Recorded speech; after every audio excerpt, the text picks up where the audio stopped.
हरिओम सभी साथियों को नमस्कार। मेरा योग ज्ञान जर्नी परिवार में आप सभी का स्वागत करते हैं। हम लोग आज नया यूनिट शुरू करने जा रहे हैं। यूनिट नंबर 3, जो कि योगोपनिषद से संबंधित है, यानी योग के उपनिषद, जिसमें हम लोग 8 उपनिषद पढ़ने वाले हैं। वैसे देखा जाए तो योगोपनिषद 20 बताए जाते हैं, जो 108 उपनिषद में से। लेकिन हमारे योग के सिलेबस में योगोपनिषद में 8 संख्या दी गई है, जो कि हम लोग पढ़ेंगे, उसका अध्ययन हम लोग करने वाले हैं। तो सबसे पहले हम लोग पढ़ने वाले हैं श्वेताश्वेतर उपनिषद। अब इस श्वेताश्वेतर उपनिषद में टोटल 6 अध्याय हैं, लेकिन हमें पढ़ना है सिर्फ दूसरा अध्याय और छठवां अध्याय। दूसरा अध्याय में ध्यान के बारे में वर्णन किया गया है, और छठवें अध्याय में परमात्मा के बारे में वर्णन किया गया है। बाकी में भी परमात्मा के बारे में वर्णन मिलता है, पहले अध्याय में भी मिलता है, लेकिन मेनली जो बताया गया है कि दूसरा अध्याय और छठवां अध्याय हमारे सिलेबस के अकॉर्डिंग है, तो उसी के अकॉर्डिंग हम लोग क्या करेंगे, अध्ययन करने वाले हैं। ठीक है, तो टोटल 6 अध्याय है, लेकिन हम दूसरा अध्याय और छठवां अध्याय पढ़ने वाले हैं। ठीक है, इसी में से क्वेश्चन आने वाला है। और एक आध क्वेश्चन ऐसा आया था जो अदर अध्याय से भी आया था, तो बहुत कम ही चांसेस रहते हैं कि अदर अध्याय से क्वेश्चन आए, लेकिन वो भी आपके ऑप्शन पर मैटर करता है कि किस प्रकार से क्वेश्चन पूछा गया है श्वेताश्वेतर उपनिषद में। तो उसी से आपको हिंट लग जाता है कि किस अध्याय से संबंधित हो सकता है। ठीक है, चलिए, मेनली दूसरा और छठवां अध्याय को हमें पढ़ना है। तो पहले अध्याय में इसमें जो वर्णन किया गया था कि परम पद यानी परम देव परमात्मा के साक्षात्कार का प्रधान उपाय जो बताया गया था। ठीक है, यानी उपाय क्या है इसकी चर्चा की गई थी, परमात्मा के साक्षात्कार के बारे में चर्चा की गई थी। तो उसके जो उपाय के बारे में दूसरे अध्याय में बताया गया है। दूसरा अध्याय जो मेनली जो है वो परमात्मा के साक्षात्कार के लिए ध्यान विधि के बारे में चर्चा मिलती है। ठीक है, चलिए, तो दूसरे अध्याय में कितने श्लोक है बताइए? 17। 17। और छठवें अध्याय में कितने श्लोक है बताइए? 23। 23। 23। टोटल 40 श्लोक का अध्ययन हमें करना है। ठीक है, तो सबसे पहले में कहा गया है पहले ही श्लोक में कि परमात्मा पहले हमारे मन बुद्धि को तत्व की प्राप्ति के लिए लगाए, यानी हमारी मन और बुद्धि को क्या करना है, तत्व की प्राप्ति के लिए लगाना है। यानी ये जो 5 मंत्र आगे देखेंगे, अभी 5 जो मंत्र है स्टार्टिंग के, वो इसमें पहले ध्यान की सिद्धि के लिए जो 5 मंत्रों में परमेश्वर से प्रार्थना करने के प्रकार बताया गया, यानी परमेश्वर से प्रार्थना की जा रही है 5 मंत्रों में। तो प्रार्थना की जा रही है कि सबको उत्पन्न करने वाले परमात्मा पहले हमारे जो मन है, हमारे जो बुद्धि है, उसको तत्व की प्राप्ति के लिए लगाते हुए अग्नि अग्नि आदि जो भी इंद्रिया अभिमानी देवता है और ज्योति को अवलोकन करके, ऑब्जर्व करके, पार्थिवी पदार्थों से ऊपर उठाकर हमारी इंद्रियों में स्थापित करें। ठीक है, यानी अग्नि ज्योति आदि जो भी देवता को क्या करना है, हमें हमारे इंद्रियों में स्थापित करने के लिए कहा गया है। ठीक है, स्वर्ग की सुख यानी मोक्ष की प्राप्ति के लिए पूरी पूरी मतलब पूरी शक्ति से प्रयत्न करें, ये जो लगे हुए मन के द्वारा, यानी सबको उत्पन्न करने वाले परम देव परमेश्वर की आराधना रूप लगे हुए मन के द्वारा, यानी मन और बुद्धि की बात की गई है, इनके द्वारा हमें पूरी तरीके से उस मोक्ष प्राप्ति के लिए ही प्रयत्न करने के लिए कहा गया है। इस तरीके से प्रार्थना की जाती है परमता से। स्वर्ग आदि लोकों में आकाश में गमन करने वाले, फैलाने वाले उन मन इंद्रियों के अधिष्ठाता देवताओं को हमारे मन और बुद्धि से संयुक्त करके प्रेरणा करता है। वही बात है, मन को लगाते हैं, बुद्धिवृत्ति को भी लगाते हैं, अग्निहोत्र आदि शुभ कर्मों का विधान किया है। समस्त जगत के विचारों को जानने वाला, सबसे महान, सर्वत्र व्यापक, सर्वज्ञ, सबके सबको उत्पन्न करने वाला निश्चय ही परमेश्वर, निश्चय ही स्तुति करनी चाहिए परमेश्वर की। ठीक है, परमेश्वर के बारे में चर्चा की गई है। मन और बुद्धि में तुम दोनों को सबके पूर्ण ब्रह्म परमात्मा से बार बार नमस्कार करे। मेरा वह स्तुति पाठ श्रेष्ठ विद्वान की कीर्ति की सर्वत्र फैल जाए। अविनाशी परमात्मा के पुत्र जो दिव्य लोकों में निवास करते हैं उसे सुने। ठीक है, अब देखिए संबंध में अभी देखते हैं कि ध्यान के लिए परमात्मा से स्तुति करने के लिए करने का प्रकार बतलाने के अनंतर, है ना, ध्यान यानी परमात्मा की स्तुति करने के बारे में जो 5 मंत्र बताए गए थे, अब उसके बाद छठे मंत्र में कहा गया कि ध्यान की स्थिति का वर्णन करते हैं, और 7वें मंत्र में कहा गया है कि मनुष्य को उस ध्यान में लग जाने के लिए आदेश दिया जाता है। ठीक है, तो छठे में बताया गया है कि जो ध्यान स्थिति का वर्णन कहा गया है कि परमात्मा रूप अग्नि को ओंकार जप और ध्यान द्वारा मंथन किया जाता है। परमात्मा रूप अग्नि को, ठीक है, अग्नि को ओंकार और ध्यान द्वारा मंथन किया जाता है, और प्राणवायु को भली भांति विधि पूर्वक निरोध किया जाता है। और प्राणवायु का क्या किया जाता है? निरोध, निरोध किया जाता है। जहां आनंद रूप सोमरस अधिकता से प्रकट होता है वहां मन विशुद्ध हो जाता है।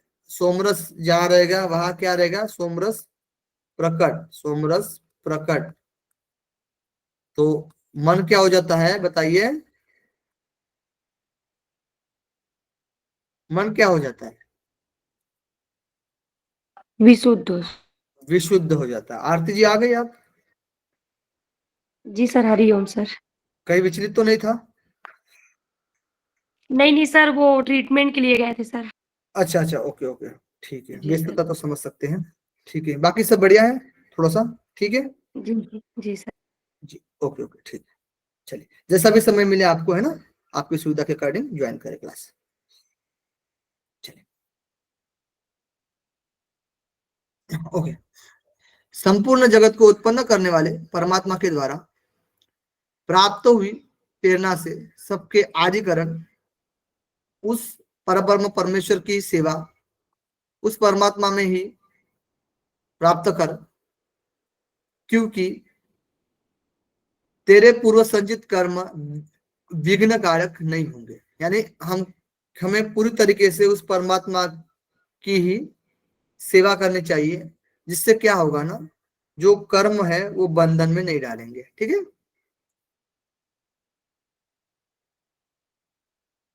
इसीलिए जो पुरुष के लिए कहा गया है, ठीक है, ध्यान स्थिति बताने के बाद कि लगने चाहिए, तो परमेश्वर की सेवा में लगना चाहिए। ठीक है, जिससे क्या होगा?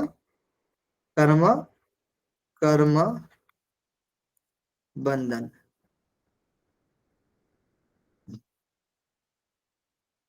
कर्म बंधन दूर होंगे, है ना। अब अब बताया जाता है कि आगे में ध्यान योग का साधन करने वालों को किस प्रकार बैठकर कैसे ध्यान करना चाहिए।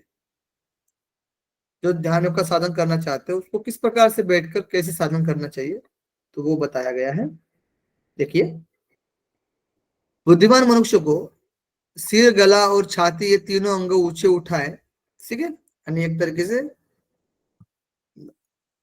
शरीर को स्थित करके, यानी सीधा रखते हुए शरीर को सीधा स्थिर करके समस्त इंद्रियों को मन के द्वारा हृदय में निरुद्ध करे, और ओंकार रूप नौका के द्वारा संपूर्ण भयंकर स्रोतों को पार करे। ठीक है, तो ओंकार की साधना बताई गई है। तो शरीर, स्थित रखते हुए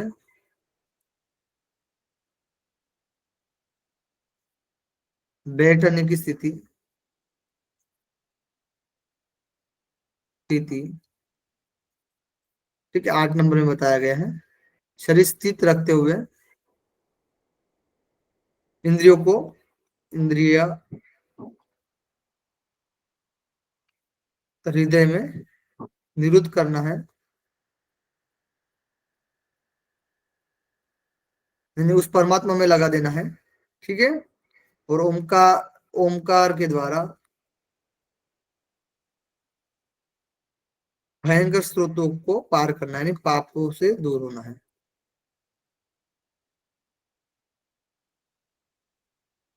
ठीक है, आगे देखिए। बुद्धिमान साधक को उपयुक्त योग साधना में आहार विहार आदि समस्त चेष्टाओं को यथा योग्य करते हुए, आहार विहार ध्यान रखना करते हुए, प्राणायाम करके प्राण के सूक्ष्म हो जाने पर नासिका के द्वारा उनको बाहर निकाल दे। दुष्ट घोड़ों से युक्त रथ को जिस प्रकार सारथी सावधानी पूर्वक गंतव्य मार्ग में ले जाता है, उसी प्रकार मन को अप्रमत्त यानी सावधान होकर वश में किए रहे। क्वेश्चन आया हुआ है ये, ध्यान रखना। IMP मंत्र को याद कर लीजिए आप लोग, ये वाला लास्ट वाला लाइन, ठीक है। अभी पूरा लाइन याद कर लीजिए, IMP, ठीक है। मंत्र को याद करना है 9 नंबर का जो श्लोक है उसको याद करना है। और साधक क्या करना चाहिए, आहार विहार करके, आहार विहार करके प्राणायाम प्राणायाम करना चाहिए। प्राणायाम यानी प्राणों के सूक्ष्म होने पर, प्राणायाम करने के बाद प्राण सूक्ष्म होने पर, प्राण जब सूक्ष्म हो जाते हैं तब हो जाने पर उसको बाहर निकाल दे। नासिका द्वारा क्या करना है, बाहर निकाल देना चाहिए, तो वायु को बाहर निकाल देना चाहिए।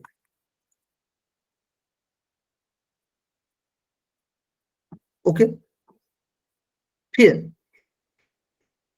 दुष्ट घोड़ों से रथ को जिस प्रकार सारथी सावधानी पूर्वक गंतव्य मार्ग में ले जाता है, उसी प्रकार मन को सावधान होकर वश में किए। ठीक है, दृष्ट घोड़े, मन को सावधान करें।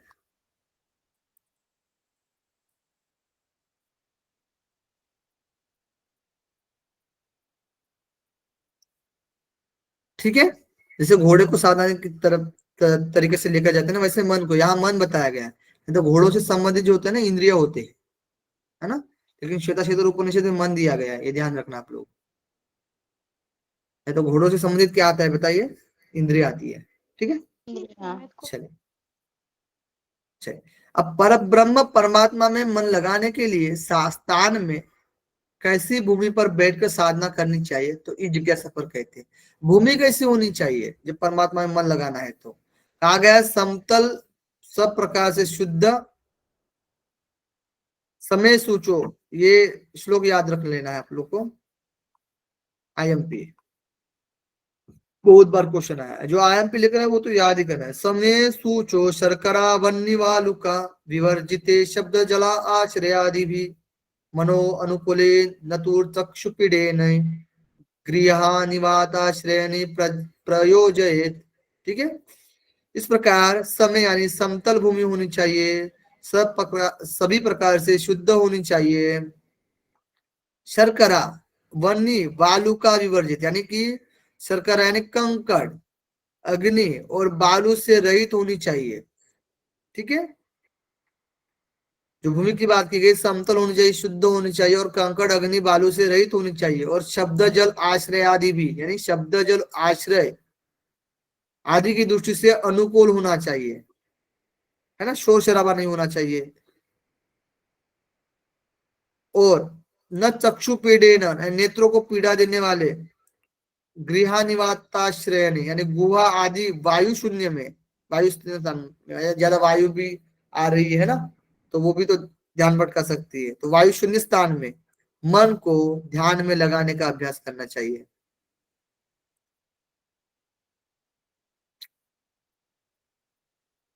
ठीक है, ओके क्लियर।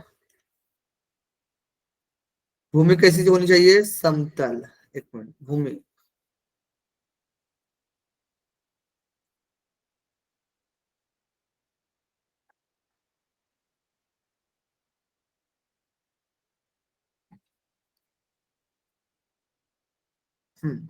भूमि कैसी होनी चाहिए बताइए, समतल समतल, और शुद्ध शुद्ध, और कंकड़, शर्करा, अग्नि और बालू से रहित, शर्करा,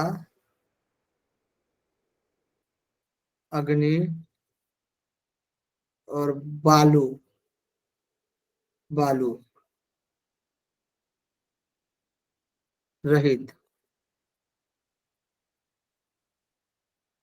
शब्द जल आश्रय आदि भी, शब्द जल आश्रय आदि की दृष्टि से, द जल आश्रय आदि की दृष्टि से अनुकूल, अनुकूल है ना, और मनोनुकूल, न चक्षु पीड़े न गुहा निवाश्रय, ठीक है, और चक्षु नेत्रों को पीड़ा न देने वाला, और वायु शून्य स्थान, नेत्र पीड़ा नहीं, वायु शून्य स्थान,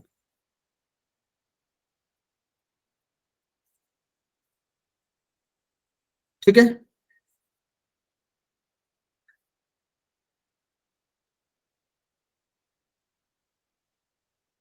ओके क्लियर, आगे बढ़े। रोशना जी ओके, बाकी लोग कहाँ गए हो, आरती जी, हम करे सभी, आबा जी, रुपेंद्र जी, बाकी लोग, सोने जी, मीनाक्षी जी, अनु जी, ओके। योगाभ्यास करने वाले साधक का साधन ठीक हो रहा है या नहीं, इसकी पहचान बताई जाती है, यानी क्या वाकई में साधन ठीक हो रहा है या नहीं हो रहा है, तो वो उसकी पहचान बताते हैं, यानी लक्षण बताते हैं, एक तरीके से योगाभ्यास के लक्षण, है ना।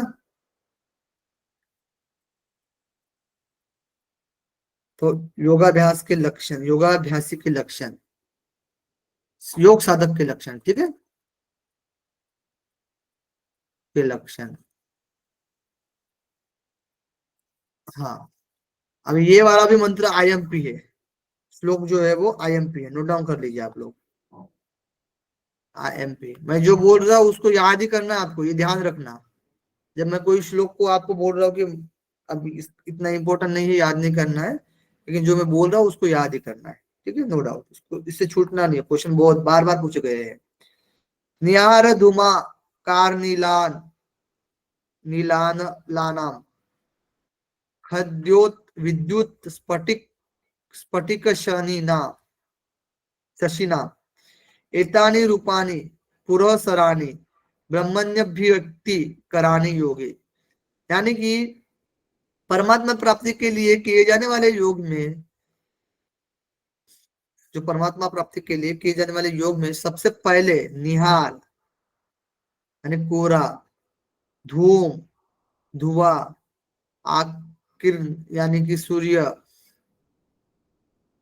आकारनील, ठीक है, और आनाल, सूर्य हो गया आनाल, आकिरण आनाल यानी अग्नि, ठीक है, और यहाँ पर जो है वायु, सूर्य, ठीक है, सदृश,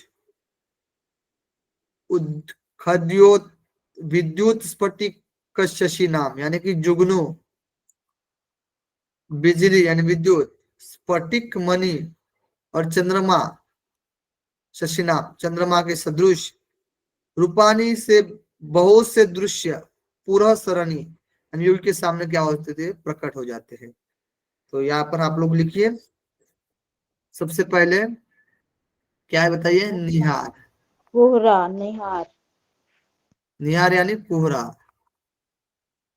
सबसे पहले कुहार आ जाता है सामने, ठीक है, साधक के लक्षण एक सफलता के स्पष्ट रूप से सूचित करने वाले चिन्ह है, ठीक है, निहार हो गया, फिर धूम, धुआं, फिर है सूर्य, वायु, अग्नि, अग्नि के सदृश, जुगनू, जुगनू, बिजली, स्फटिक मणि,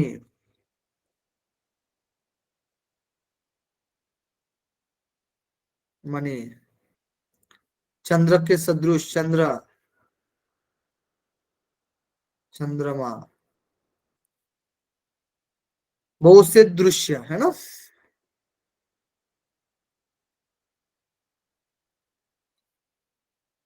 हो गए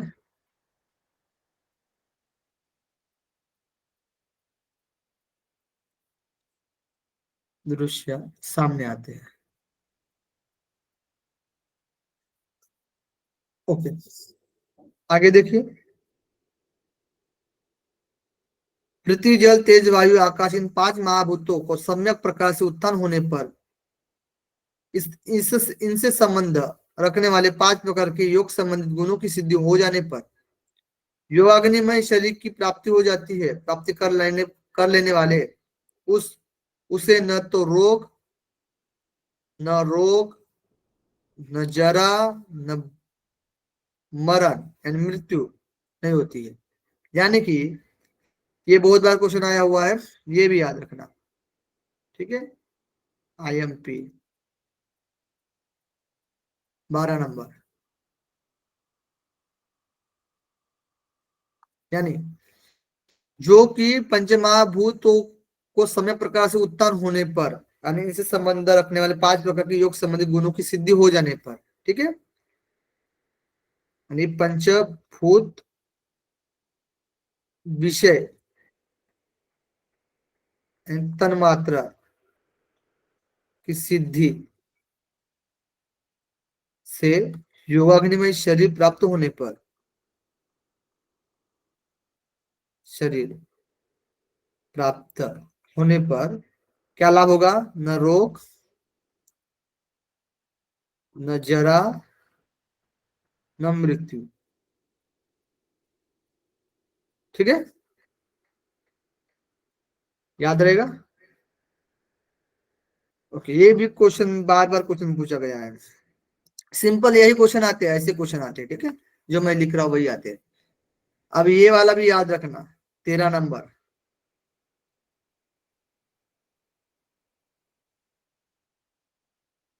भी IMP है।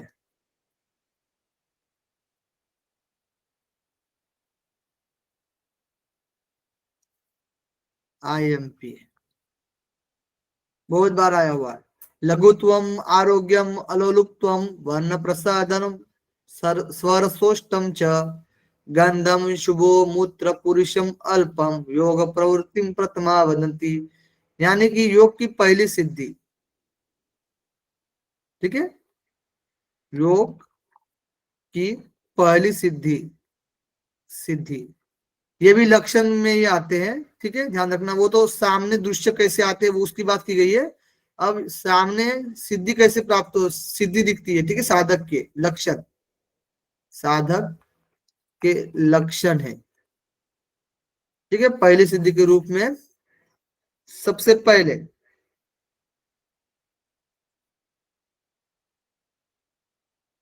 हाँ, सबसे पहले बताइए क्या है? लघुत्वम, लघुत्वम, लघुत्वम यानी शरीर का हल्का होना। दूसरा क्या है? आरोग्यम, आरोग्यम, यानी आरोग्य प्राप्त। अलोलुप्त्वम यानी मन का चंचलन न होना, लुप लुपत्वम। अब क्वेश्चन में एक बार आया था लोलुप्त्वम, ठीक है, तो लोलुप्तम यानी कि क्या होता है? मन का चंचलित होना, लेकिन अलोलुपत्वम, ठीक है, तो मन का चंचलित न होना। वर्ण प्रसादन, वर्ण प्रसादन, वर्ण प्रसादन यानी क्या होता है? वर्ण यानी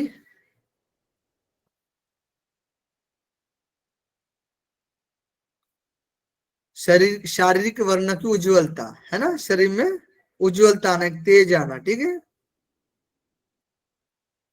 पांचवा है स्वर सोष्टम, स्वर सोष्टम, स्वर सोष्टवम, ठीक है, स्वर सोष्टवम, यानी कि स्वर क्या होता है, सज जाता है, स्वर की मधुरता आ जाती है। गंध, शरीर में अच्छी गंध आ जाती है। शुभो मूत्र पुरुष अल्पम, यानी कि मूत्र पुरुष अल्प, मल मूत्र की अल्पता। सातवां है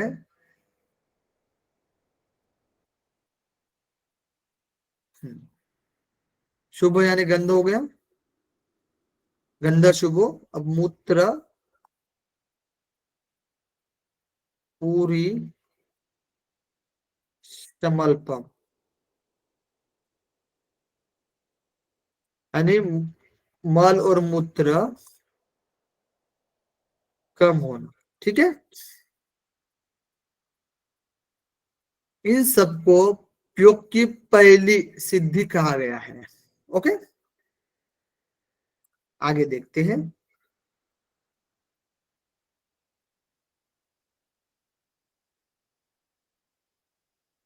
हाँ, जिस प्रकार मिट्टी से लिप्त होकर मलिन हुआ प्रकाश युक्त रत्न है ना, जिस प्रकार मिट्टी से लिप्त होकर मलिन हुआ प्रकाश युक्त रत्न है, यानी मिट्टी से जब लिप्त हो जाता है वो मलिन हो जाता है ना, प्रकाश युक्त वो रत्न है लेकिन वो मलिन हो जाता है, वह प्रकाश में रत्न जो है मलिन हो जाता है, वही भली भांति धूल जाने पर क्या हो जाता है, चमकने लग जाता है क्या नहीं। रत्न जो होता है मिट्टी में जाता है तो जो रत्न होता है प्रकाश युक्त होता है, लेकिन जब मिट्टी के संपर्क में आता है तो वो मतलब एक तरीके से मलिन हो जाता है, खराब टाइप हो जाता है, लेकिन जब उसको धो लेते हैं तो वो चमकने लग जाता है। उसी प्रकार शरीरधारी आत्म तत्व, मल आदि से रहित आत्म तत्व को योग के द्वारा भली भांति प्रत्यक्ष करके अकेला केवल इस अवस्थाओं को प्राप्त सब प्रकार के दुखों से क्या हो जाता है, रहित हो जाता है, यानी रहित हो जाता है, ठीक है। वैसे ही ये जो मन बुद्धि से संयुक्त हुआ है जो जीवात्मा कहलाता है, वो उस मन और बुद्धि से उस आत्म तत्व को हम सेपरेटली जानते हैं, है ना, भली बात उसका प्रत्यक्ष कर लेते हैं, तब वो एक तरीके से हमें शुद्ध दिखने में आएगा, ठीक है। चले, उसके बाद जब युक्त वह योगी यहाँ दीपक के सदृश अमृतत्व यानी अमृतत्व के द्वारा ब्रह्म तत्व को भली भांति प्रतिशत देख लेता है, उस समय अजन्मा निश्चल समस्त तत्वों से विशुद्ध परमात्मा को जानकर सब बंधनों से क्या हो जाता है, छूट जाता है, ठीक है। निश्चय ही यह ऊपर बताया हुआ परम देव परमात्मा समस्त दिशाओं और अवान्तर दिशाओं में अनुगत यानी व्याप्त है। वही प्रसिद्ध परमात्मा सबसे पहले हिरण्य गर्भमय प्रकट में हुआ था, ठीक है, हिरण्य गर्भ रूप में प्रकट हुआ था परमात्मा। वही समस्त ब्रह्मांड रूप गर्भ में अंतर्यामी के रूप में स्थित है। वही इस समय जगत के रूप में प्रकट है और वही भविष्य में प्रकट होने वाला है। वह सब जीवों के भीतर स्थित है और सर्वतोमुख सब और मुख वाला है, ठीक है। परमात्मा सबसे पहले हिरण्यमय रूप में प्रकट हुआ,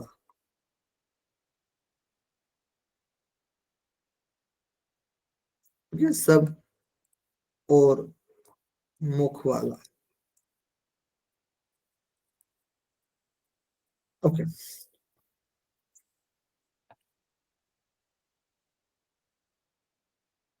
परमदेव परमात्मा अग्नि में है, जो जल में है, विश्व भुवनम यानी समस्त लोकों में प्रविष्ट हो रहा है, औषधियों में है, जो वनस्पतियों में है, उन परमदेव परमात्मा के लिए नमस्कार है, नमस्कार है, नमस्कार है। ठीक है, इस तरीके से द्वितीय अध्याय समाप्त होता है। यहाँ में कोई दिक्कत है आपको? किसी चीज में नहीं समझ में आया तो पूछ सकते हैं आप लोग। ठीक है, चलिए आगे बढ़े। अब छठवां अध्याय हम लोग पढ़ने वाले हैं। छठवां अध्याय जो परमात्मा विषय चर्चा की गई है। ठीक है, जहां जहां इंपॉर्टेंट रहेगा वहां मैं साइड में नोट डाउन करते जाऊंगा। ठीक है, जैसे मैंने आपको बताया 3-4 जो श्लोक थे वो आपको याद रखने थे, जिस तरीके से मैंने बताया। ठीक है, अब कहा गया है छठवें अध्याय में, कितने ही बुद्धिमान लोग स्वभाव को जगत का कारण बताते हैं, उसी प्रकार कुछ दूसरे लोग काल को जगत का कारण बताते हैं। तो वास्तव में ये लोग तो मोहग्रस्त हैं, वास्तविक कारण को नहीं जानते हैं। वास्तव में तो यह परमदेव परमेश्वर की समस्त जगत में फैली हुई महिमा है ना। ये तो महिमा है परमेश्वर की, जिसके द्वारा ब्रह्म चक्र घुमाया जाता है। ठीक है, जिस परमेश्वर से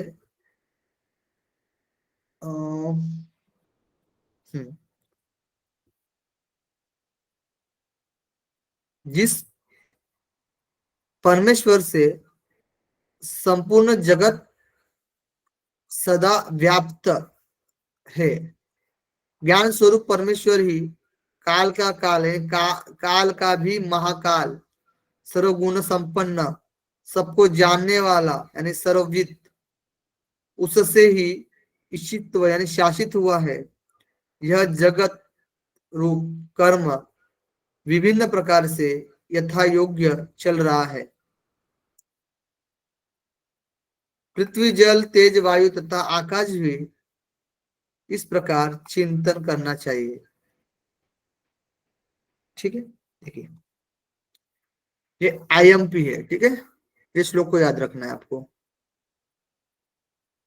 IMP। ठीक है, एनावृतम नित्यमिदम ही सर्वम ज्ञ काल कालो गुणी सर्वविद्य तेने शितम कर्म विवर्त्यते पृथ्वी। ठीक है, यहाँ पर जैसे कि जल अग्नि वायु आकाश चिंतेनम, यानी कि परमेश्वर के बारे में बताया गया है। परमेश्वर के बारे में बताया गया, परमेश्वर जो है वो संपूर्ण जगत में व्याप्त है। ठीक है, जगत में व्याप्त है,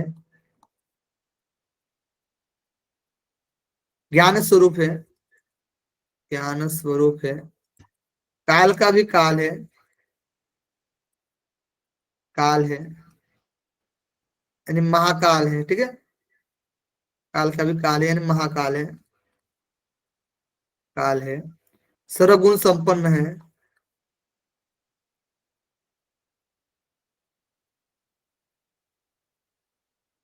सर्वविद सबको जानने वाला,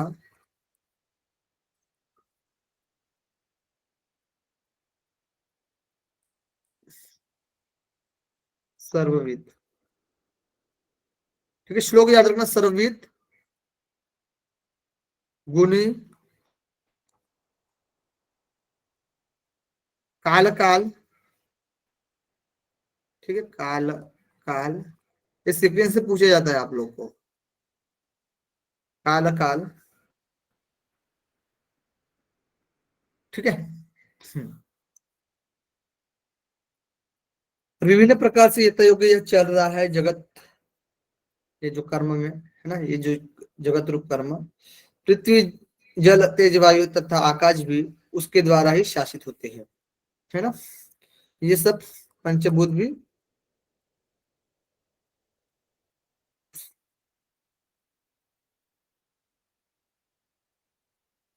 परमात्मा के द्वारा शासित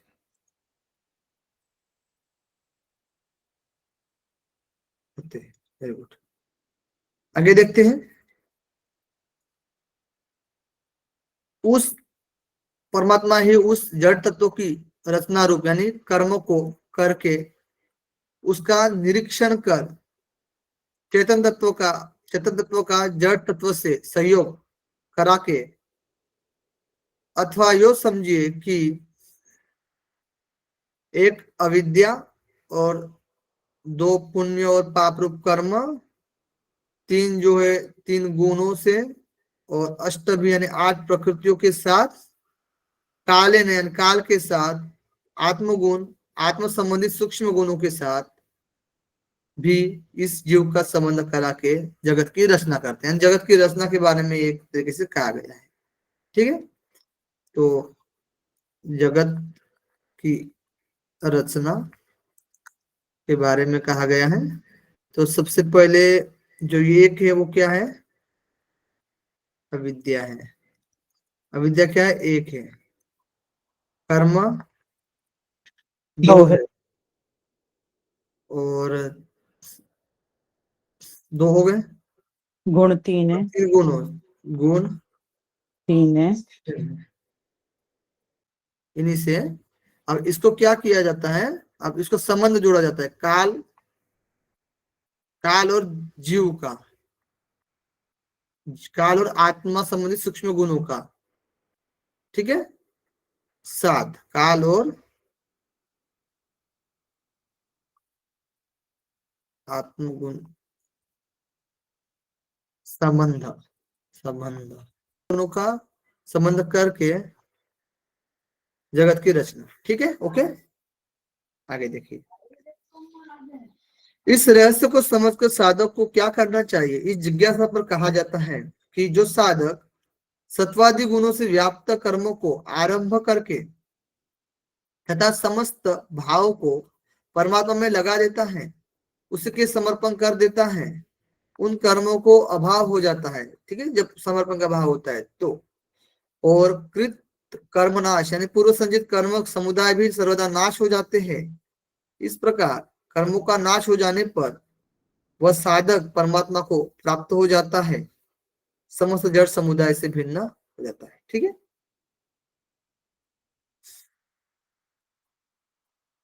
अब कर्मयोग के वर्णन करके अब उपासना रूप दूसरा साधन बताते हैं। तो कर्म रूप, ये जो है कर्म रूप है। ठीक है, कर्मयोग क्या लिखेंगे इसमें? कर्मयोग। अच्छा, ये कर्मयोग की डेफिनेशन क्या है? पहला योग है कर्म। बताइए कर्मयोग की डेफिनेशन। कर्मों को समर्पण, समर्पण करना, समर्पण करना। ठीक है, एक कर्मयोग, समर्पण करना और परमात्मा प्राप्त करना, परमात्मा प्राप्त करता है। तो इसमें 3 योग की चर्चा मिलती है दूसरे अध्याय में। कर्मयोग, पहला कर्मयोग हुआ, दूसरा उपासना योग, दूसरा कौन सा योग देखेंगे बताइए? उपासना योग। उपासना। उपासना योग, उपासना योग नंबर 2, उपासना योग। ठीक है, तो पहला योग जो है, ध्यान रखना 4 नंबर श्लोक, कृत कर्मनाश, कर्म नाश हो जाते हैं। ठीक है, ध्यान रखना 4 नंबर। अब उपासना योग में कहा गया है कि वह आदि का कारण यानी कि तीनों कालों में सर्वदा कला रहित सहयोग यानी हेतु प्रकृति के साथ जीव का सहयोग कराने के कारणों का भी कारण देखा गया है। अपने अंतःकरण में स्थित विश्व रूप यानी सर्वरूप जगत रूप में प्रकट स्तुति करने योग्य पुराण पुरुष परम देव की उपासना करके उसे प्राप्त करना चाहिए। ठीक है, तो दूसरे में क्या बताया गया? उपासना योग में परमात्मा की क्या करने के लिए बोला गया है? परमात्मा की, बताइए, उपासना। स्तुति, स्तुति करना, ये क्या है? उपासना योग है। ठीक है, नंबर 3 है ज्ञान योग, ज्ञान योग। ठीक है, 4, 5, 6 बिल्कुल लाइन से ध्यान रखना, श्लोक संख्या। अब कर्म योग के बारे में बताया जाता है कि जिससे यह प्रपंच निरंतर चलता रहता है। इस संसार वृक्ष काल और आकृति आदि से सर्वदा अतीत भिन्न है। धर्म की वृद्धि करने वाले, पाप का नाश करने वाले, संपूर्ण ऐश्वर्य के अधिपति, समस्त जगत को आधारभूत परमात्मा को अपने हृदय में स्थित जानकर अमृत तब अमृत स्वरूप का परम ब्रह्म प्राप्त हो जाता है। ठीक है, ज्ञान योग में क्या लिखेंगे हम, बताइए बताइए आप इनमें से। परमात्मा को अपने हृदय में स्थित जानकर, परमात्मा को अपने हृदय में जानना, को अपने हृदय में स्थित जानना, या फिर परमात्मा को अपने हृदय में जानना। जानना मतलब ज्ञान से संबंधित जानना, स्तुति करना यानी उपासना, है ना, समर्पित करना यानी कर्म से संबंधित। ठीक है, तो 4 नंबर में कर्मयोग के बारे में बताया गया, जो कर्म को समर्पण करना है परमात्मा को, परम तत्व प्राप्त होता है। परमात्मा की स्तुति करना जो कारणों का भी कारण है ना, उपासना योग हो गया। ज्ञान योग में परमात्मा को अपने हृदय में जानना, यह ज्ञान योग हो गया 4 5 6। ठीक है, क्लियर है, कोई दिक्कत?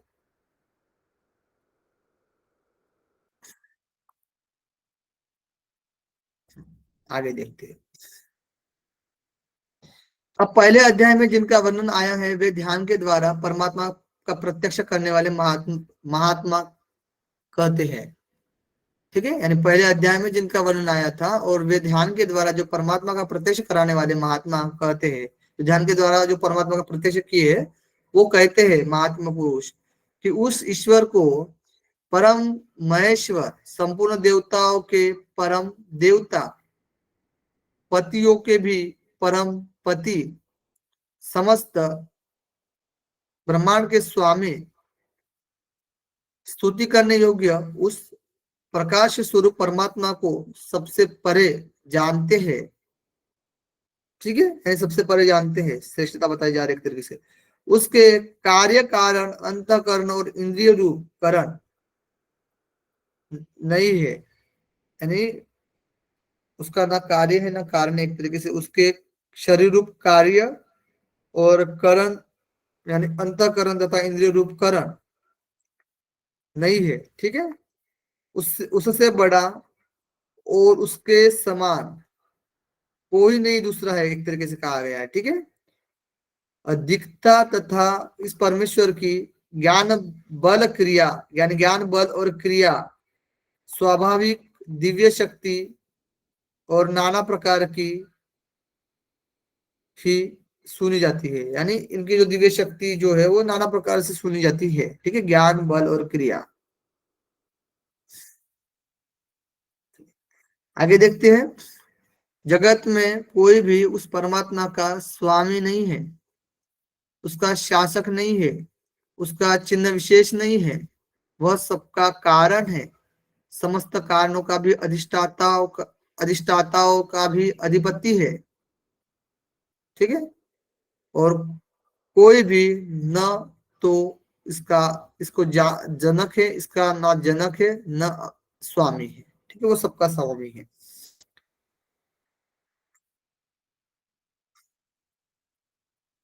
तंतुओं द्वारा मकड़ी की भांति एक जीस, एक देव यानी परमात्मा अपने स्वरूप भूत मुख्य शक्ति से उत्पन्न अनंत कार्यों द्वारा स्वभाव से ही अपने को आच्छादित करके रखा है। वह परमेश्वर हम लोग को अपने परब्रह्म रूप में आश्रय देता है। यानी कहा गया कि मकड़ी जैसे अपने ही जाल में रहती ना, फंसी रहती है। ठीक है, मतलब अपने फंसी रहती का मतलब खुद ही अपना जाल बनाती है और उसमें खुद ही विलीन होती है एक तरीके से, है ना, उसी में रहती है। वैसे ही ये जो जाल है वो परमात्मा का है और उसी में वो रहते हैं। इसका कोई जाल दूसरा बनाने वाला नहीं है और उस जाल को कोई दूसरा मिटाने वाला नहीं है। ठीक है,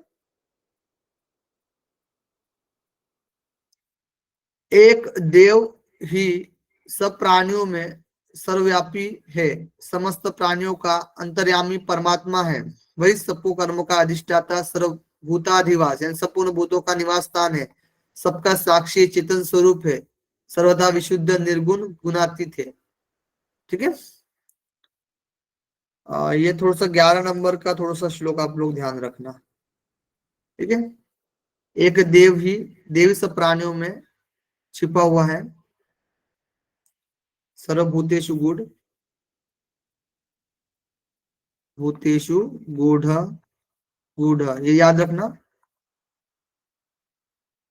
याद रखना। ठीक है, सर्वभूतेषु गूढ़, सर्वव्यापी, सर्वव्यापी, क्वेश्चन भी करने वाले हम लोग। ओके, सर्वभूत नहीं, समस्त प्राणियों के अंतर्यामी परमात्मा है। समस्त प्राणियों का अंतर्यामा यानी परमात्मा ही है। सर्वभूता भूतांतरात्मा, सभी भूतों का अंतरात्मा है। ठीक है। कर्माध्यक्ष, सबको सबके कर्म का अधिष्ठाता है। सर्वभूताधिवास, सर्वभूताधिवास।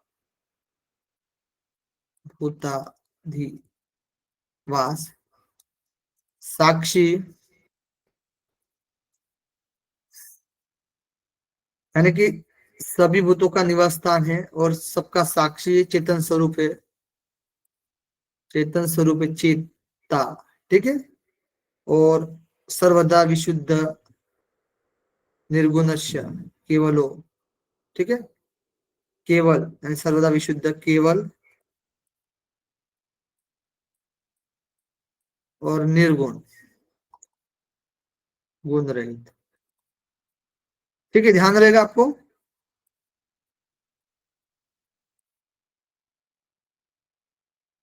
छः, सात, आठ, नौ। ओके। अब आगे देखिए, जो अकेला ही बहुत से वास्तव में अक्रिय जीवों को शासक है, एक ही प्रकृति रूप बीज को अनेक रूपों में परिणित करा देता है। हृदय स्थित परमेश्वर को जो धीर पुरुष निरंतर देखते रहते हैं, उन्हीं को सदा रहने वाला यानी परमात्मा प्राप्त होता है, दूसरे को नहीं। ठीक है। परमात्मा को किसको प्राप्त होता है? जो धीर पुरुष निरंतर देखते रहते हैं। ठीक है, हृदय स्थित में धीर पुरुष निरंतर हृदय स्थित में देखते रहते हैं।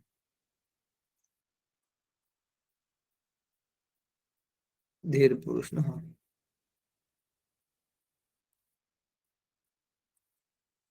परमात्मा को हृदय में देखते रहते, परमात्मा प्राप्त होता है। आगे देखिए, जो एक नित्य चेतन परमात्मा बहुत से नित्य चेतन आत्माओं के कर्मफल भोग की विधान करता है और ज्ञान योग और कर्मयोग प्राप्त करने योग्य सबके कारण रूप परमदेव परमात्मा को जानकर समस्त बंधनों से मुक्त हो जाता है। सांख्य योगादि गम्य ज्ञात्वा दिव्यम उच्चते सर्वपाशे। ठीक है, IMP, IMP। ठीक है, याद रहेगा आपको ये श्लोक, कम से कम इतना तो याद रखेंगे।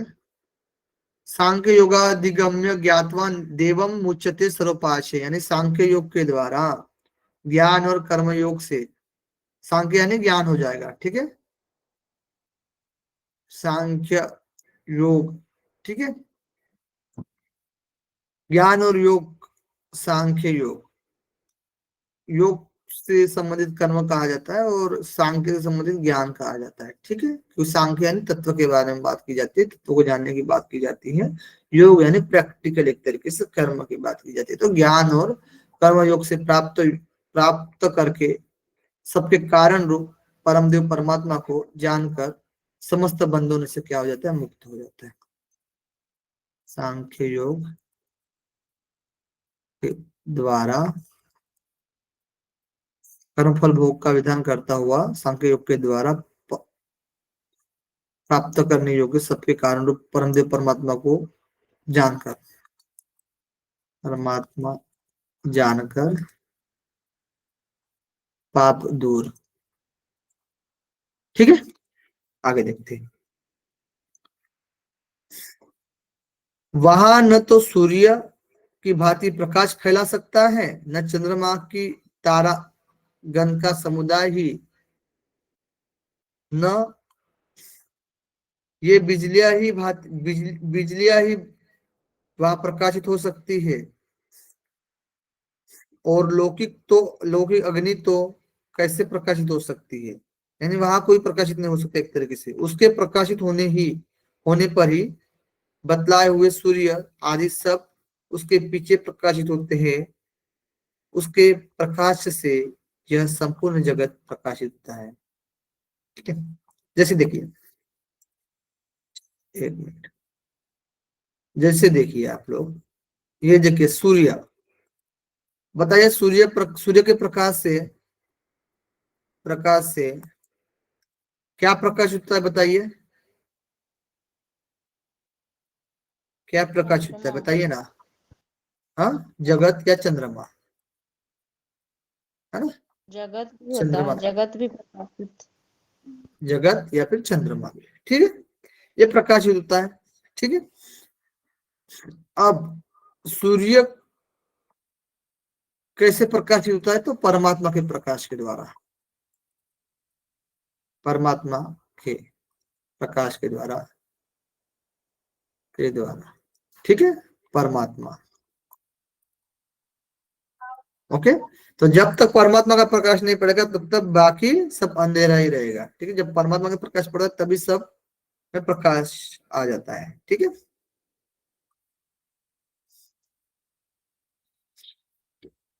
इस ब्रह्मांड के बीच में एक हंस प्रकाश स्वरूप परमात्मा, वही जल में स्थित अग्नि है, उसे जानकर मृत्यु यानी मृत्यु रूप संसार समुद्र से सर्वदा पार हो जाता है।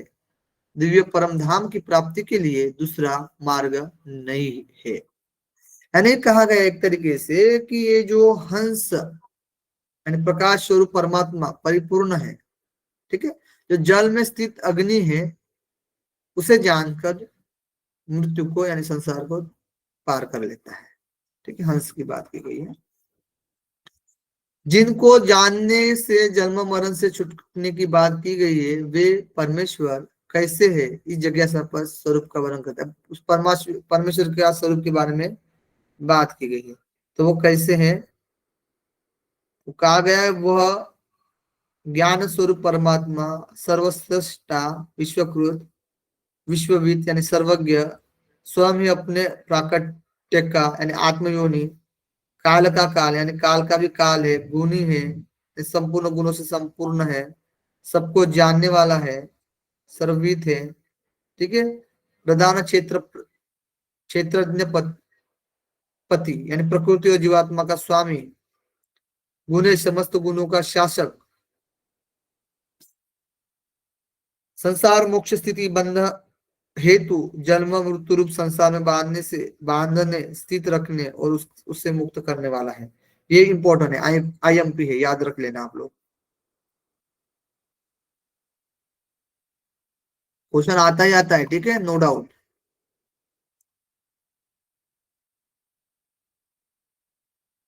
श्लोक को याद रखना है आप लोग को, ध्यान रखना।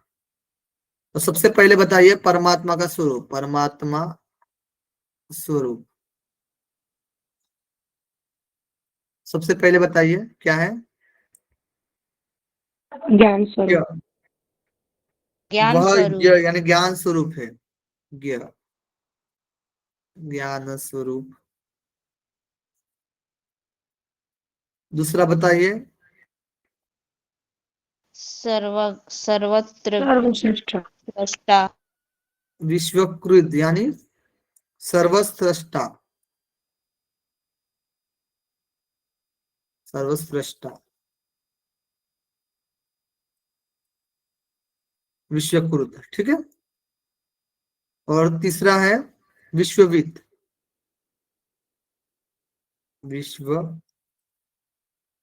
विश्वविद यानी सर्वज्ञ।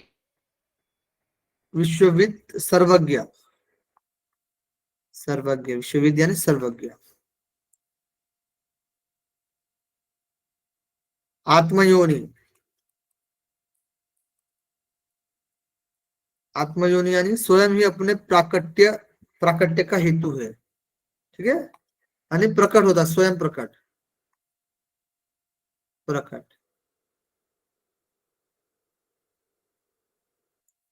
पांचवा है, पांचवा क्या बताया गया है? ये तो न्य तो पहले ले काल। लिया हम लोग। काल कालो। काल काल कालो, का भी काल। काल का न्य तो पहले ले लिया, ठीक है हमने यहाँ पर। ठीक है, ज्ञ, ये इसमें आएगा, ज्ञ जो है ना यहाँ पर आएगा ज्ञानवान, ज्ञानवान। ठीक है, एक, दो, तीन, चार। ठीक है, ज्ञानवान या फिर ज्ञान स्वरूप। ठीक है, चलो। पांचवा है काल, काल यानी काल का भी महाकाल। छठवा है गुणी, यानी कि संपूर्ण दिव्य गुणों से संपन्न। सातवां है सर्वविद, सर्वविद यानी सबको जानने वाला। ये हम लोगों ने स्टार्टिंग में भी अभी देखा था, सर्वविद है ना, सबको जानने वाला। प्रधान क्षेत्रज्ञपति,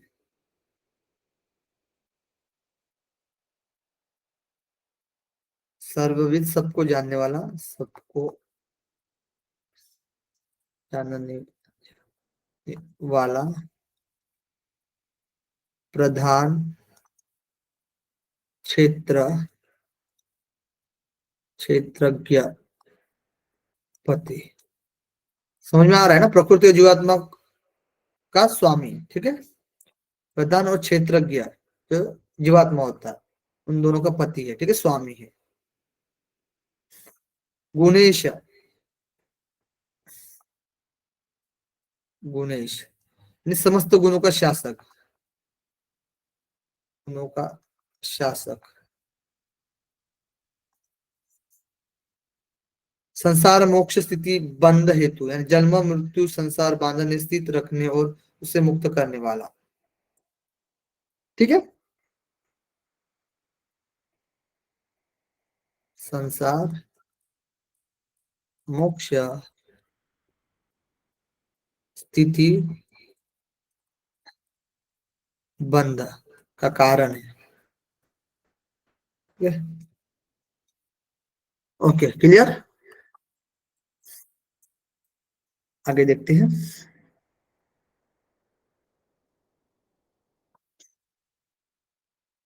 वही तन्मय अमृत स्वरूप ईश्वर, ईश्वरों यानी लोकपालों में भी आत्म रूप में स्थित सर्वज्ञ सर्वत्र परिपूर्ण इस ब्रह्मांड का रक्षक है, जो जगत संपूर्ण जगत का सदा ही शासक करता है।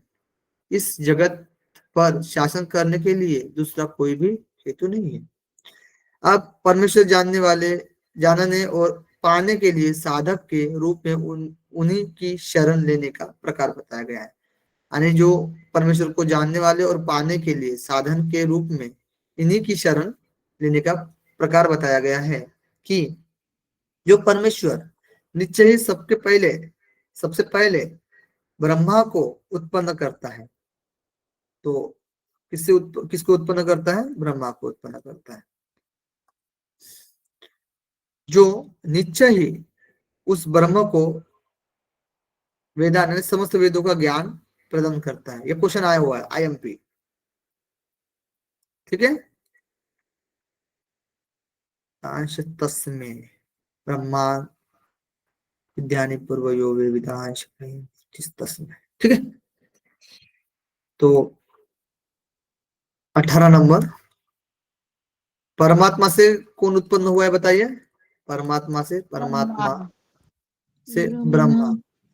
और ब्रह्मा ने वेदों को उत्पन्न किया है। ठीक है, ब्रह्मा ने ही वेदों का ज्ञान, समस्त वेदों का ज्ञान प्रदान करता है। ब्रह्मा ही जो वेदों का ज्ञान प्रदान करता है। ठीक है, ज्ञान प्रदान करता है। ठीक है, क्वेश्चन आया हुआ है, ध्यान रखना। ब्रह्मा विष्णु महेश दिया जाएगा तो ब्रह्मा ध्यान रखना। ठीक है, करता है। और उस परम आत्मा विषयक बुद्धि को प्रकट करने वाले प्रसिद्ध देव परमेश्वर को मैं मोक्ष की इच्छा वाला साधक आश्रय रूप में ग्रहण करता हूँ। ठीक है, उस परमात्मा विषयक बुद्धि को प्रकट करने वाला जो भी साधक है उसको मुक्ति प्राप्त करवाता हो, ऐसे परमात्मा कहना है ना। कलाओं से रहित, क्रिया रहित, सर्वदा शांत, निर्दोष, निर्मल, अमृत के परम सेतु रूप, जले हुए ईंधन ईंधन से युक्त अग्नि की भांति स्वरूप उन परमात्मा में चिंतन करता हूं। ठीक है, ऐसे परमात्मा है। पहले जो यह बात कही गई थी, इस संसार बंधन से छूटने के लिए उन परमात्मा को जान लेने के सिवा दूसरा कोई उपाय नहीं, उसकी दृढ़ किया जाता है। और फिर से उस चीज को दृढ़ किया जाता है कि जब मनुष्यगण आकाश को चमड़े की भांति लपेट सकेंगे, तब उन परम देव परमात्मा को बिना जाने भी दुख समुदाय अंत हो सकेगा। यानी जब मानवा यानी मनुष्यगण आकाश को चमड़े की भांति लपेट सकेंगे, बताइएगा, चमड़े की भांति आकाश को लपेट सकेंगे, तब उन परम देव परमात्मा को बिना जाने भी दुख समुदाय का अंत हो सकेगा। कोई ऐसा कर कहीं ऐसा हो सकता है क्या, बताइए? कोई मनुष्य आकाश को चमड़े की भांति थोड़ा ना लपेट सकता है, लपेट ही नहीं सकता है। लपेट सकता है तो फिर परमात्मा को जानने की जरूरत ही नहीं है, वो मुक्त हो जाएगा, ठीक है, वो दुख से दूर हो जाएगा। तो ऐसा संभव नहीं। इतनी बड़ी परमात्मा की श्रेष्ठता बताई गई एक तरीके से। यह प्रसिद्ध है कि श्वेताश्वतर नामक ऋषि तो तप के प्रभाव से परमदेव परमेश्वर की कृपा से ब्रह्म को जान सका। तो श्वेताश्वतर ऋषि जो है वो तप के प्रभाव से परमदेव परमेश्वर की कृपा से श्वेतर ऋषि तप से परम देव कृपा से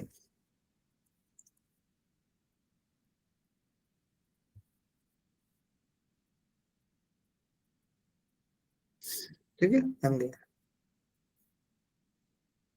तथा ऋषि समुदाय सेवित यानी परम पवित्र आश्रम के अभिमान से अतीत अधिकारियों को पूर्ण रूप से उपदेश किया था। अभिमान से जो अतीत है, दूर है, ठीक है, उन्हीं को क्या दिया है, उपदेश किया है। यह परम जो रहस्यमय जो ज्ञान है वो पूर्व कल्प में यानी वेद के अंतिम भाग उपनिषद में भली भांति वर्णित हुआ है, और जिसका अंतःकरण सर्वदा शांत न हो गया हो, ऐसे मनुष्य को इसका उपदेश नहीं देना चाहिए। यानी जिसका अंतःकरण शांत नहीं हुआ है उसको नहीं देना चाहिए। तथा जो अपना पुत्र न हो, यानी अपना पुत्र भी न हो, अथवा जो शिष्य न हो, अपना पुत्र न हो, अपुत्राय यानी अपना पुत्र न हो, और जो शिष्य न हो, नहीं देना चाहिए उसको। ठीक है, जिसकी परम देव परमेश्वर में परम भक्ति है, जिस प्रकार परमेश्वर में है उसी प्रकार उस महात्मा पुरुष के यानी गुरु भी जिसकी परमदेव परमेश्वर में परम भक्ति है, जिस प्रकार परमेश्वर है उसी प्रकार गुरु में भी है। ठीक है, उस महात्मा पुरुष के हृदय में ही ये बताए हुए हैं रहस्यमय अर्थ जब प्रकाशित होते हैं। प्रकाश अंत्य महात्म में यानी उसी महात्मा के हृदय में प्रकाशित होते हैं।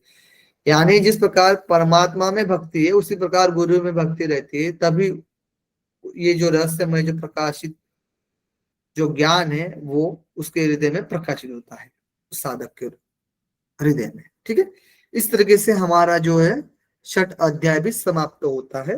ये जो उपनिषद है वो है कृष्ण यजुर्वेदीय श्वेताश्वतर उपनिषद समाप्त होता है। ठीक है, तो कृष्ण यजुर्वेद से संबंधित उपनिषद है। क्वेश्चन करते हैं हम लोग, सब लोग आंसर करेंगे बढ़िया से, है ना, किसी का गलत नहीं होना चाहिए। जिसका गलत होगा उसको क्लास में एंट्री नहीं देंगे फिर। बताइए, श्वेताश्वेतर उपनिषद से संबंधित सत्य की पहचान कीजिए। डी और ई सर। डी और ई। अच्छा, डी और ई। डी में क्या है, 6 अध्याय है और वो 113 मंत्र की चर्चा मिलती है। एकदम सही है, 113 मंत्र की चर्चा मिलती है। ठीक है, ध्यान रखना 6 अध्यायों में। और यह उपनिषद कृष्ण यजुर्वेद से संबंधित है। डी और ई, वाह क्या बात है, एकदम सही पकड़े। दूसरा क्वेश्चन, अगला क्वेश्चन है, द्वितीय अध्याय में कितने मंत्र की चर्चा मिलती है? 17। 17, वेरी गुड, क्या बात है। छठ अध्याय में यानी छठवें अध्याय में कितने मंत्रों की चर्चा मिलती है? 23। 23। 23, वेरी गुड। श्वेताश्वेतर उपनिषद में किस योग की चर्चा मिलती है? कर्म ज्ञान उपासना। कर्म ज्ञान उपासना। कर्म ज्ञान और उपासना। कर्म ज्ञान डी। उपासना, वेरी गुड वेरी गुड, बहुत ही बढ़िया, डी ऑप्शन। छठ अध्याय में चौथा छठवा, चौथा पांचवा और छठवा है। ठीक है,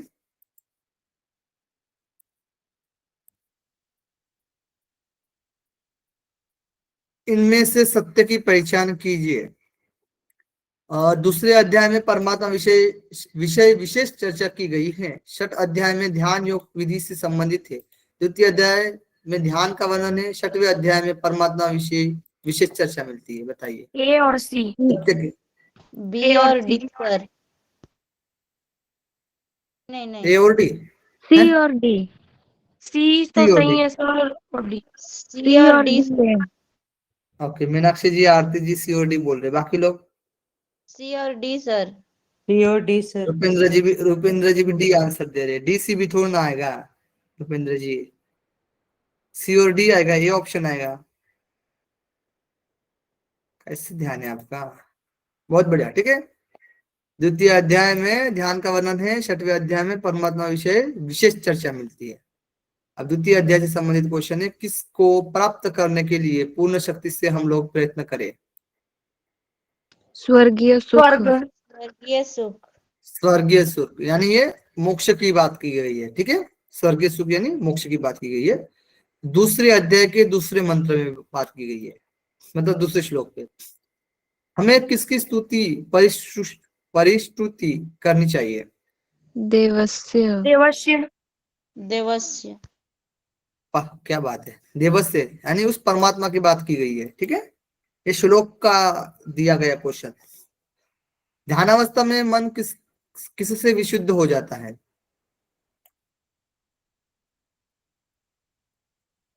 ऑप्शन बी।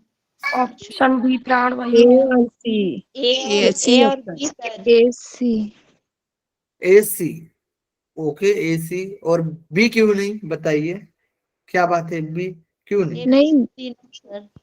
सर बी भी होगा। हाँ बी बी भी होगा सर। बी होगा, तो फिर तीनों होंगे, है ना, ए बी सी तीनों होंगे। अग्नि का मंथन करने से, प्राण वायु का निरोध करने से, सोमरस की अधिकता से मन विशुद्ध होता है। फिर ध्यान स्थिति का वर्णन किस मंत्र में किया गया है? मैंने बताया था, 6 दूसरा 6 छठा। ध्यान स्थिति का वर्णन छठवें में बताया गया है। वेरी गुड, दूसरे का छठवा। किसकी आराधना करने से पूर्व संचित कर्म बंधन कारण नहीं रहेंगे? ये क्वेश्चन करेंगे आप लोग। ब्रह्मा। आपका एक ब्रह्मा। ब्रह्मा। किसकी आराधना करने से पूर्व संचित कर्म बंधन कारण नहीं रहेंगे? ब्रह्म। तो ब्रह्मा, ब्रह्मा, ब्रह्मा नहीं ब्रह्मा। ठीक है, बहुत बढ़िया, ब्रह्मा यानी परमात्मा। ये आप लोग क्वेश्चन बढ़िया से कर लेंगे ना, तो आपका एक भी क्वेश्चन नहीं छूटेगा। ठीक है, इतना तो कन्फर्म है। समस्त इंद्रिया को मन के द्वारा किसमें निरुद्ध करने की बात की गई है? हृदय। हृदय। हृदय में। बी हृदय में। ऑप्शन क्या बात है, क्या बात है, वाह। किसके द्वारा भयानक प्रभाव को पार करना है? दूसरा के 8वां। ओमकार। ओंकार। ओमकार के द्वारा, ओमकार के द्वारा, वेरी गुड। दुष्ट घोड़े से रथ को जिस प्रकार सारथी सावधानी पूर्वक गंतव्य मार्ग में ले जाता है, इसी प्रकार साधक को किसको वश में करना चाहिए? मन मन मन मन मन को। वाह क्या बात है, मन को। श्लोक को पूरा करें। समय शूचो शर्करा वन्नी वालुका विवर्जते। शिला जल अग्नि D option sir.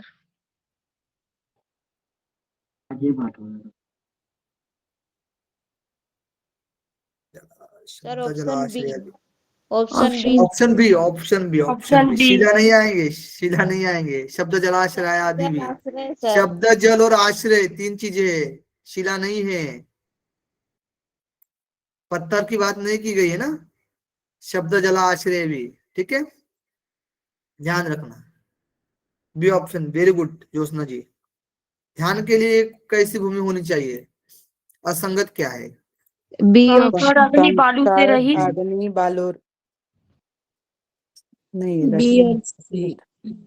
B B A option आएगा B. Sir. Option A B आएगा, आएगा, बी ए और आएगा। सी। ए आएगा सर। ऑप्शन बी आएगा, ए आएगा, बी आएगा। चलिए बी आएगा तो अच्छा, क्या आएगा? बी सी भी आएगा। आएगा शब्द से कंकड़ हाँ? अग्नि बालू से। ये रहित सहित लिखा है तो रहित नहीं, होना चाहिए सर, सही थे तो गलत हो गया। गलत है। आंसर क्या आएगा? ए आएगा या बी आएगा? ए भी दोनों आएगा सर। ये चलो ए भी दोनों आएंगे तो सी ऑप्शन आएगा ना। फिर तो आप गलत थे सबसे जी पहले। सर। तो सी ऑप्शन सही है। ठीक है, ए और बी दोनों आएंगे। मरुभूमि, मरुभूमि की बात नहीं की गई, मरुस्थान की बात नहीं की गई ना, यानी बारवंटा की बात नहीं की गई है। शब्द जल और कंकड़ अग्नि बालू सहित बोला गया, बालू रहित थे। ठीक है, इसलिए ये भी असंगत हो जाता है। ये और भी दोनों जल, शब्द जल से अनुकूल, तो सही बात है सी वाला। तो यहाँ पर सी ऑप्शन सही आएगा। योगी की सफलता के चिन्ह कौन से है? दूसरे का 11वां।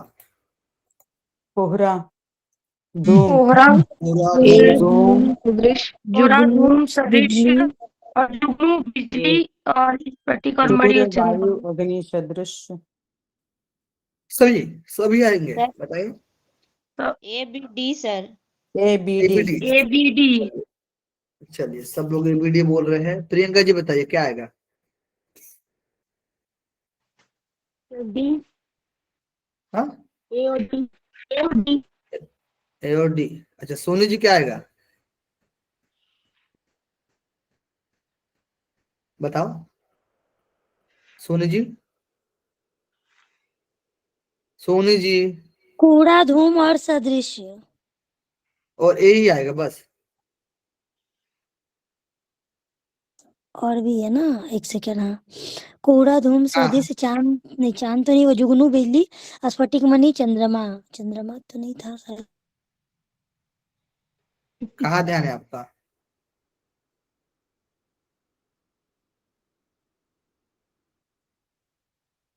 क्लास में ध्यान नहीं रहेगा तो एग्जाम में कैसे ध्यान रहेगा बताइए? तो ए बी और डी, वेरी गुड। बादल नहीं बताया गया इसलिए सी कैंसिल हो जाता है। ठीक है, बहुत सोच समझकर क्लास में रहना है, सोच समझकर पढ़ना भी है, सोच समझकर आंसर भी देना है, और सोच समझकर एग्जाम भी देना है। ठीक है, पंचमहाभूत पर सिद्धि होने से किस प्रकार का शरीर प्राप्त होता है? ऑप्शन बी सर, योग अग्नि ऑप्शन में। बी। न यो रोग न अग्निमय जरा न शरीर। मृत्यु। हाँ, पंचमहाभूत पर सिद्धि होने से किस प्रकार का शरीर प्राप्त होता है, ये क्वेश्चन था आरती जी। जी सर। तो योगाग्निमय शरीर प्राप्त होता है, वेरी गुड। जरा मृत्यु रोग विनाश कब दूर होता है? दूसरे का 12। Option D sir, option D. योग अग्नि में काया से। Option D. बाकी लोग बताइए, गलत भी तो हो सकता है। पंचमहाभूत सिद्धि और डी। पंचमहाभूत सिद्धि और डी, यानी ए और डी। ए और क्या डी बात सर। है, ए क्या और डी। बात है।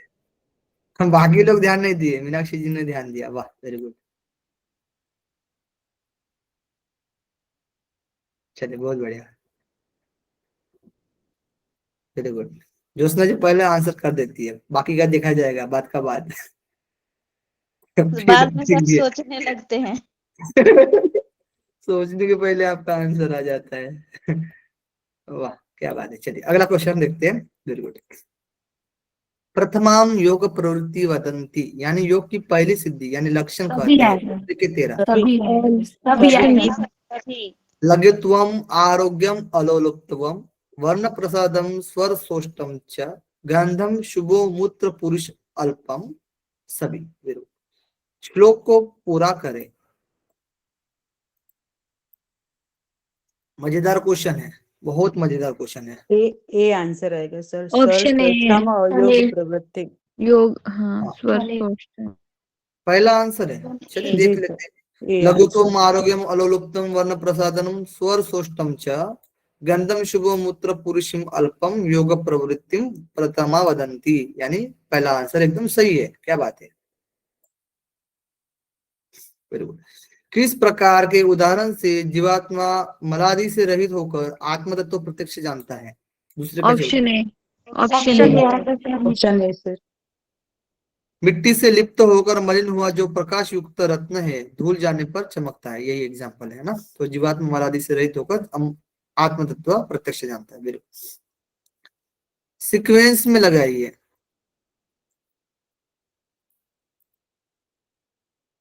आधे क्वेश्चन बस हो रहे हैं अभी, और आधे क्वेश्चन बाकी है। लाघवता, आरोग्यता। पुट में दीजिए ना, जी। आराम से दीजिए, कोई दिक्कत।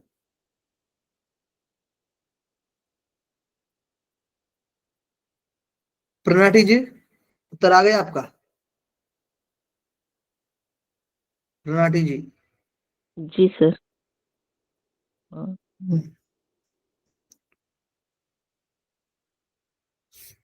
Sir option A. बता A sir. Option A sir. A sir, तो ऐसे आ हो। गया। ए सर। प्रणाटी जी बताइए आंसर क्या आएगा? जी ए सर। ये कैसे आ गया ये बताओ। ये कैसे, पहले क्या आएगा? लघुत्वम यानी लाघवता, हल्कापन। फिर ए लघुत्वम आरोग्यम। आरोग्य। फिर ए अलोलुप्तवम यानी कि सर, विषयों में आसक्ति रही। लघुत्वम आरोग्यम अलोलुप्तवम वर्ण प्रसादनम शरीर बनना उज्ज्वल, वर्ण प्रसादनम स्वर सोष्टम स्वर मधुरता, स्वर मधुरता गंधम गंध और मलमूत्र कमी। मन मुद्रा की कमी। वाह मुझे भी याद हो गया, सबको याद हो गया ना फिर? Very good. चलिए ओके। आरती जी, ज्योत्सना जी, आभा जी। परमात्मा सबसे पहले किसके रूप में प्रकट हुआ था? मनु ब्रह्मा। हिरण्य गर्भ ब्रह्मा आदि। हिरण्यगर्भ, हिरण्यगर्भ। हिरण्यगर्भ। हिरण्य गर्भ, वेरी गुड। दूसरे का 16वें में बताया गया है, और ऑप्शन भी दिया है। ब्रह्मा के रूप में भी प्रकट हुआ है, 6वें का 18 में भी बताया गया है। बी और सी दोनों आएंगे, ठीक है? सी दोनों। हाँ बी और सी दोनों आएंगे, बी ऑप्शन दोनों में बताया। परमात्मा कितने मुख वाला है? 100, सहस्त्र, सर्वतोमुख, इनमें से कोई नहीं। सर्वत्र। सर्वतोमुख, ऑप्शन सी। सर्वतोमुख, सभी मुख वाला है, पढ़ा था ना हम लोगों ने अभी, सभी मुख वाला। प्राणायाम करने के पहले साधक को क्या करना चाहिए? संयुक्त चेष्ट यथा योग्य, संयुक्त चेष्ट अयथा योग्य, दूध घी का सेवन मिताहार। आहार। प्राणायाम करने के पहले साधक को क्या करना चाहिए? तो दूसरे के 90 में बताया गया कि संयुक्त चेष्ट यथा योग्य। ठीक है, ऑप्शन ए, हाँ। ऑप्शन ये यही बताया गया है, क्योंकि साधक प्राणायाम करने के पहले साधक को क्या करना चाहिए? संयुक्त रूप से, मतलब वही चेष्टा, चेष्टा यानी क्रिया, जो भी खाएगा, आहार विहार जो भी चीजें है वो यथा योग्य होनी चाहिए। ठीक है जी। संयुक्त होना चाहिए। प्राणहीन होने पर क्या करना चाहिए? प्राणायाम में दूसरे डी। अध्याय की 9वां। ऑप्शन ए इसमें सर। ऑप्शन रेचक करना चाहिए। Option A. रेचक करना चाहिए। क्या बात है, वाह वाह। प्राणहीन होने पर वायु को बाहर छोड़ने की बात की गई है, ठीक है, ध्यान रखना आप लोग। दूसरे के 90 में बताया गया है। परमात्मा कितने परिणाम वाला है? तीसरे की 13वें में बताया गया है, ठीक है। मैंने तो पढ़ाया नहीं, फिर भी तीसरे के अंगुष्ठ 13वां वाला अंगुष्ठ परिणाम। अंगुष्ठ सर। अंगुष्ठ अंगुष्ठ परिणाम। अंगुष्ठ परिणाम वाला है, ठीक है। यहाँ पर भी दिया गया, जैसे हम लोगों ने पढ़ा था ना पिछले ग्रंथ, कौन सा पढ़ा था? प्रश्नोपनिषद पढ़ा था हम लोगों ने, है ना? उसमें भी था सर।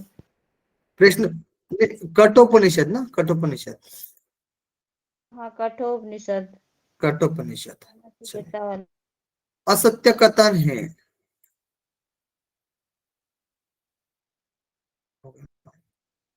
चौथे का 10वां है ये, ठीक है। ये क्वेश्चन आया हुआ है।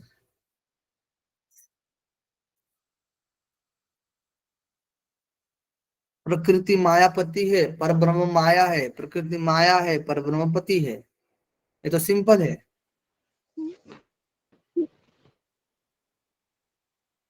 माया प्रकृति है माया प्रकृति है, ओके।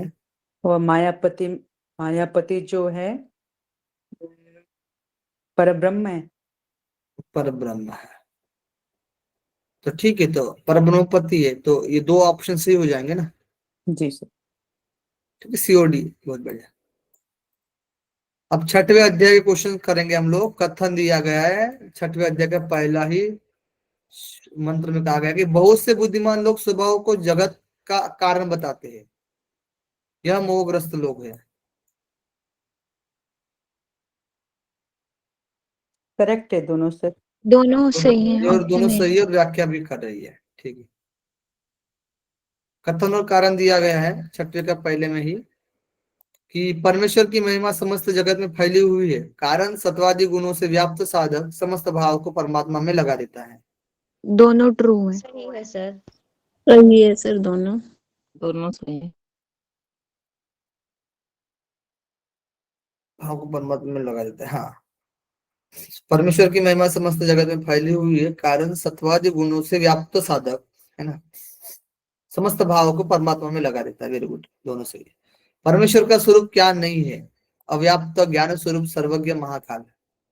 अव्याप्त। अव्याप्त। Option A. अव्याप्त, तो व्याप्त होना चाहिए तब सही होता है ना, तो अव्याप्त है इसलिए गलत है। ज्ञान स्वरूप सर्वज्ञ महाकाल, ये बताया गया है स्वरूप। जड़ जड़ तत्व के साथ चेतन तत्व का सहयोग करके जगत की उत्पत्ति परमात्मा ने की है। किसके संबंध में खुद को लिखना है? 2 कर्म 3 गुण अष्ट प्रकृति भी है। अष्ट प्रकृति। Option E sir. एक क्या हो गया? अविद्या। 2 कर्म कौन कौन से हुए? पाप पुण्य, पुण्य। पाप पुण्य। 3 गुण कौन कौन से हो गए? सत्व रजतम, सत्रह। ठीक है। अष्ट प्रकृति भेद। अब अष्ट प्रकृति वाला जो था ना, मैंने बताया उसमें ना, अष्ट प्रकृति में यहाँ पर अब क्लियर कर लेना, पंच महाभूत आएंगे, मन बुद्धि अहंकार आएंगे, ठीक है। यही होती है अष्ट प्रकृति और आत्मगुण है। सभी होंगे। इसमें एक ऐसे नॉर्मल है, ये खुद से लिखने के लिए बोला गया ना यहाँ पर। एक अविद्या है, 2 कर्म है, 3 गुण है, जो मैं अभी बताया, अष्ट प्रकृति के बारे में बताया, आत्मगुण है, ठीक है। चल, भगवत प्राप्ति के मुख्य कितने उपाय बताए गए हैं? तीन। बताइए। 3। तीन तीन। बताए हैं। कर्म ज्ञान कर्मयोग, उपासना। ज्ञान योग, कर्मयोग, उपासना योग, ज्ञान योग, ठीक है। 4 5 6 में बताया गया है। भगवत प्राप्ति के साधन में शामिल है सभी। कर्म उपास सभी सभी। सभी। सभी। कर्मयोग, उपासना योग, ज्ञान योग, सभी। मिलान कीजिए।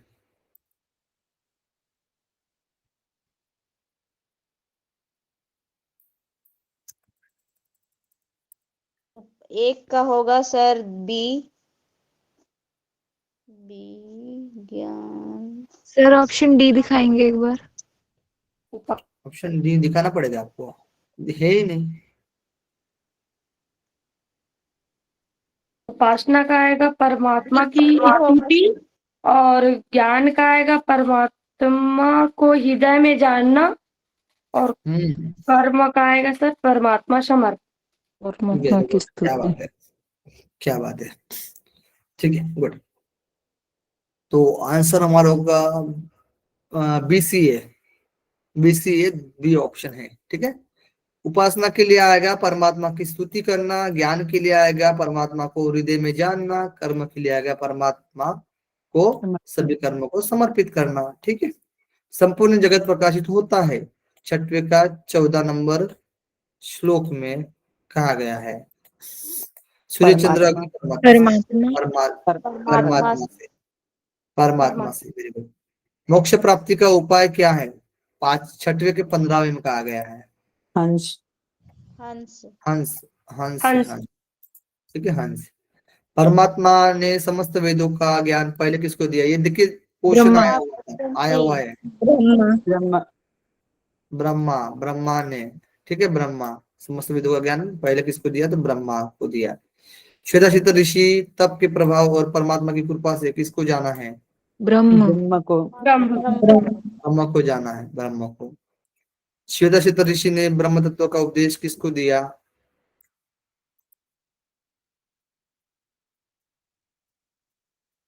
किसको दिया? कुट में आंसर करें। योग पुत्र और शिष्य। सर ए और जी नहीं, ये इसमें आएगा जी, तो सही है सर, योग पुत्र सर जैसे। सी ऑप्शन आएगा सर। सी ऑप्शन है, जी, सी सर। हाँ जी, सी, ए जी। ठीक, ठीक है, ए जी, ओ जी, ठीक है, गुड, वेरी गुड। आश्रम के अधिकारियों को और योग्य पुत्र और शिष्य को, गुड, ए और जी। श्वेताश्वतर उपनिषद के अनुसार इनमें से किसके द्वारा परम कारण स्वरूप परमात्मा ज्ञेय है, यानी जानने योग्य है? सांख्य योग। सांख्य। जान सकते हैं हम, है ना, ज्ञेय है, तो सांख्य योग के द्वारा ज्ञेय है। बहुत बढ़िया, ठीक है, ये आंसर की है।